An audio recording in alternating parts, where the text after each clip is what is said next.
We want to bring in our New Delhi bureau chief, Ravi Agrawal, for more on what this GDP reading means for India's economy. Ravi, terrific to see you. This is a very nice-looking number. Does Modi deserve the credit for it, or did he inherit this? Well, it's a bit of both, Maggie, and it depends on how you look at it. I mean, some of the change is cyclical, of course, but then what you can't deny is that Modi has really improved business confidence in India. The main Indian stock index is up 25% this year. The rupee is up 5% this year against the dollar.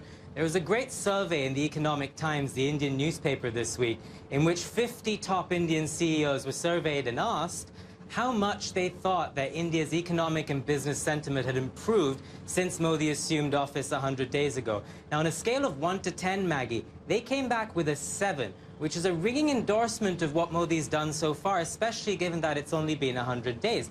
Now, what has he done so far? Most of it is actually just rhetoric. He's talked about, you know, huge infrastructure projects across India. He's talked about improving ease of doing business in India. Remember, India ranks 179th in the world, according to the World Bank, for starting a business. So when Modi says that those are the things he's going to fix, he's going to build manufacturing, people are happy. Now, the question is, you know, investor confidence is high right now, but what are the next 100 days going to look like, and how is he going to deliver then?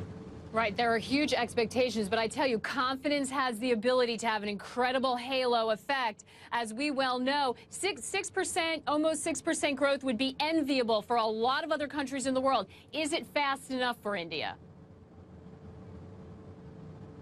Well, again, and people would say yes and no here, but I want to show you one chart, Maggie, which shows how India has grown over the last 10 years. So in the mid-2000s, when you look at this chart, India was growing at about 10% a year, and it looked very rosy for India and for Indians. But then growth tailed off in the late 2000s. In 2012 and 2013, growth slowed to about 4 or 5%. And the reason why this is important, let me take you back to 1980, Maggie. In 1980, India and China were at roughly the same level when you look at GDP per capita or average income. Fast forward to 2013, and the average Chinese makes 4 times as much as the average Indian. And that's a big problem in India. 600 million Indians live on less than $1.50 a day. So when Modi says that he wants high-speed growth in India and inclusive growth, that means a lot to all of these people. There's a lot of catching up to do here, Maggie. Yeah, that's very important. It's hard to move the needle when you're looking at such a big piece of real estate or such a big challenge.